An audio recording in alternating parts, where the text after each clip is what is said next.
All right, folks, what is going on? This is episode 444 of the First and Frame Rate Show. I am VF Baller. Over here, we talk about Georgia Southern and Atlanta Falcons football. But today, we're going to talk mostly Falcons. We're just going to get into the Falcons, what they've done in these last 3 games, what is fixable, and how they can improve off of their first win. Also, we're going to talk about the things that can be fixed. There are a little bit of, things that's not really a problem. I think they've done pretty well these first, 3 games. We're going to get into that as well. I talked a lot about Georgia Southern recently with them going 3-1, going into conference play, but we're going to talk about the Falcons today. And the Falcons, not really getting into statistics or anything like that. Not too many of the X's and O's stuff. I guess a little bit of that, but we're going to look at what we've seen so far because this team is not a bad team by no means. They can get the ball rolling.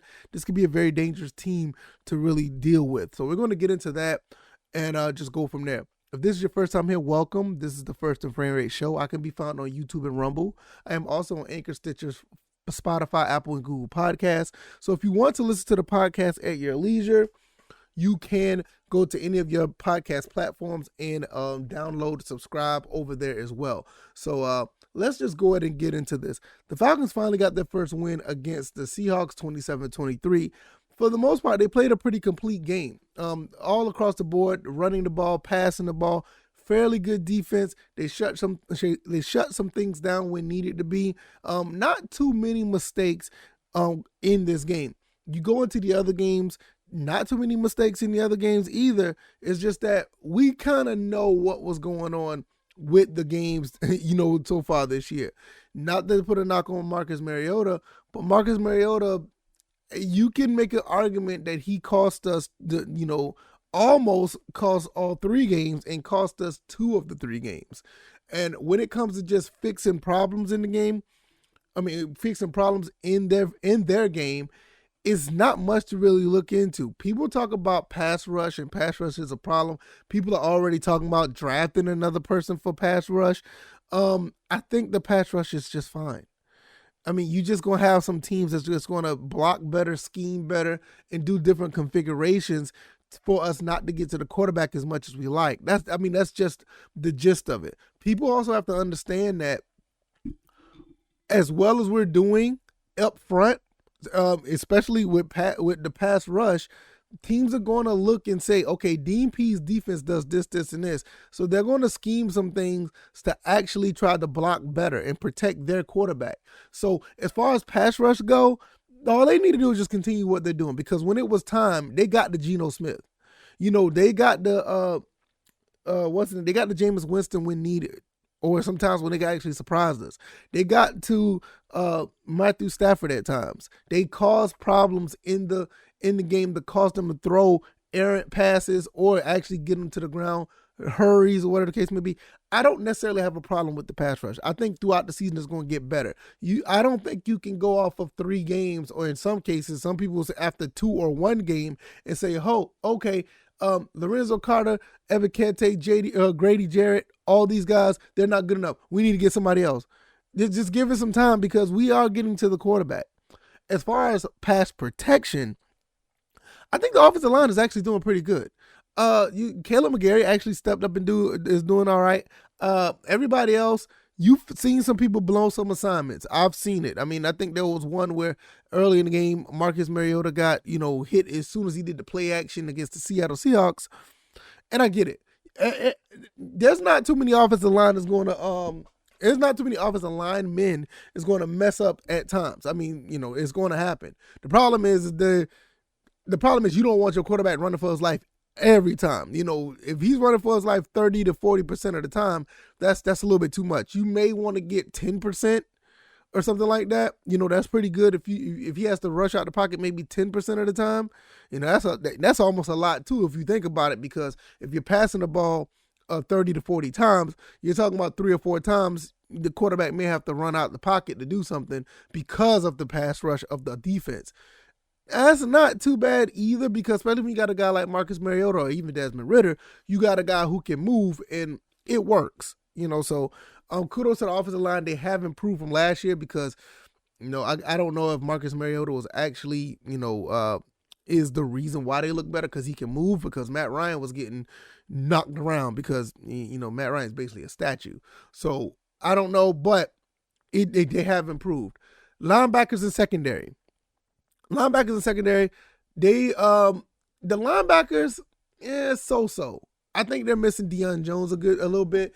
Troy Anderson has come in and has done some things special teams wise and on the as playing defensive linebacker. So he's showing what he can do as coming into play. I think he's going to be a long-term player.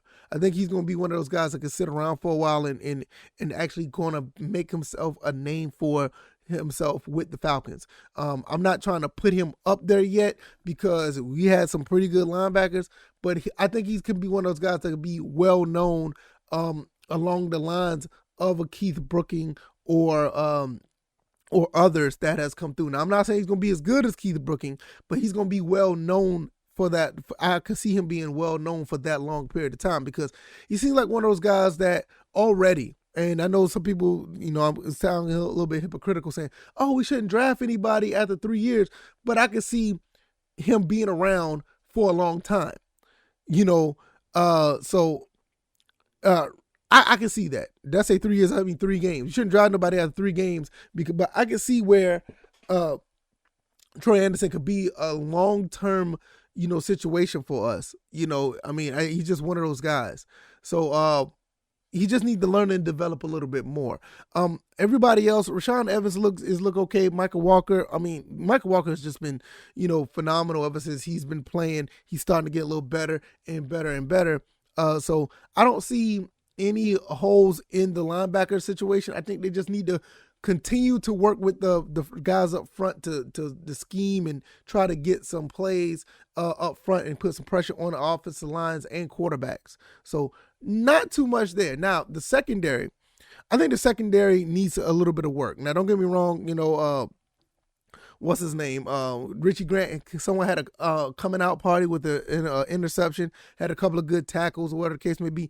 AJ Terrell has been a little bit on, had a little bit of a slump this year compared to what he's done last year. But like I said, it's only a few games. Same thing I said with like with the offensive line, or not the offensive line, but the pass rush. Give it a few games. I think, give it, throughout the season, he should get better because, AJ Terrell. But he's done okay. But it's just not, he was just elite last year. The other guys that are on the secondary, I'm kind of concerned about Casey Hayward. Casey Hayward has, he's done okay, but there are some times you saw him, he's like, all right, what's going on? You know what I mean? But I do love what the safeties are doing. Richie Grant, I can't remember the other safety name off the top of my head, just that quick. But they're doing really well. The safeties have done really good so far. But the secondary overall is a little shaky, but I do like what I've seen, especially from the safety position. They look like they've been doing pretty good. Hopefully that will continue to build or whatever the case may be. Before I go, let me get into the offense. We already know what the elephant in the room is when it comes to the offense. Marcus Mariota is going to have to do better with protecting the ball. I think he's done some really good things passing. Some of the passes have been okay. I don't understand why they tried to pass the ball before halftime against Seattle. That was dumb. That put an interception on his stat book for no reason. And so I don't understand that. But him finding ways to turn the ball over late in the game is killing us. I don't understand what's going on there, but that needs to be fixed. That needs to change sooner rather than later. Hopefully it'll be, sooner, because we could have been 3-0 right now. Honestly, a lot of people want to say, and like I said, I said this in earlier episode. People always want to sit here and say, it's a team game, the team lose games. But no, there are times, I get it, teams do lose games. But when it's time, when you want your playmakers to make a play, or you want the guy who with the ball in his hand to make a play and he don't, that's not a team issue. That's just not a team game. I mean, you can't blame, we're not going to blame the team on what Jalen Mayfield did last year. We're not going to do that. It was Jalen Mayfield. Jalen Mayfield is not, you know what I mean? We're not going to do that. We're not going to blame, things that Eric Harris did on the team. No, that's Eric Harris. So we gotta keep it honest here. When somebody does great, like a Cordell Patterson, which we'll talk about in a second, it's not necessarily a team game when you have individuals making a difference. It just doesn't make any sense. So the elephant in the room is Marcus Mariota just need to find a way to do things to close out games. And I'm gonna give a suggestion, which is a guy behind the microphone. So my opinion or my suggestions don't mean anything. I haven't played at the NFL level. I think what they need to start doing when the game get close, they need to find a way for Marcus Mariota to use his legs a little bit more. Stretch out that defense even more. It's already bad enough that when the game is close, they're going to be looking for the pass. If Marcus Mariota can find a way to run the ball a little bit more and slide, kill him with 5, 6, 7 yards late in the game, that's just one extra thing they're going to have to worry about. Instead of him trying to find somebody open, let him use his legs, and I promise you, somebody will be open, and you don't have to worry about throwing the ball to Jalen Ramsey. You don't have to worry about, doing, anything to fumble the ball, because your main focus is, hey, this is going to be on me. So I think that's one thing that they need to do to build off of that. Also, the running game. I have no problem with the running game. I didn't have a problem with the running game from week 1 till now. Tyler Algier, I would like to see him get more involved, but Cordell Patterson has just been looking phenomenal. What he's done against the Seahawks is great. Like I said, I'm going to talk about Cordell Patterson now. Yes, I understand the offensive line create holes for Cordell Patterson. So you can give credit to the offensive line and Cordell Patterson, but once he gets to that next level, or once he breaks a couple tackles, and him using his agility to jump over people and getting around and breaking tackles and diving to the end zone, that's all Cordell Patterson right there. He continuously getting the rock. Let him run, 10, 15, I would say almost 25 times a game, and make them respect the run. And then once again, if you do that, then you can get him out in space, try to throw the ball to him, because he can get out in the wide receiver position, or get Tyler Algier to catch out the backfield. You can stretch this defense big time with a guy like Cordell Patterson. The receivers, Kyle Pitts, Drake London, finally got some burn when they weren't, well, especially Kyle Pitts, when they weren't. And you saw what Kyle Pitts is able to do. Had over 80 yards receiving. I think Drake London also had over 80 yards receiving. This dude is on pace to have over 1,300 yards receiving as a rookie. This is the type of thing you want to have out of the 8th overall pick. This guy got Rookie of the Year written all over him. With him and Kyle Pitts together, Olamide Zaccheaus, and I may say, you could probably get Kadar Hodge out there and get him to do something as well. This team could be a problem in the passing game, because all 4 of those guys I mentioned, and not to mention Cordell Patterson, who could line up at receiver, you got these guys out here. It's going to be very hard to defend these guys. Very hard. I think after the last few games, we're starting to see what this team can do in the passing game. So when you look at everything that they got going on here, you see everything they got offensively. And I haven't even touched special teams, because Troy Anderson looked like he could be a special team player. I would like to see him and Nate Landman try to solidify what they can do on special teams. And maybe we may want to try to get a return guy if the one that we have is not as potent. Like I said, I would like to see Bernhardt return kicks. I really would like to see that. He is on special teams. I would like to see Bernhardt try to return some kicks. I actually want to see Bernhardt play more in the slot as well, because in preseason he looked really good. So these are things that we can build on throughout the season. I think the Falcons could surprise a lot of you. I will say this honestly. I will say this on the real, because, and this sounds cliche, but I'm saying this with the personnel that we have. If this team gets hot, if this team gets, a rhythm in how to play and win games, this could be a team that nobody want to deal with. You look at these teams in the NFC, the Packers don't have any receivers. Yeah, they have Aaron Rodgers, but they don't really have any receivers.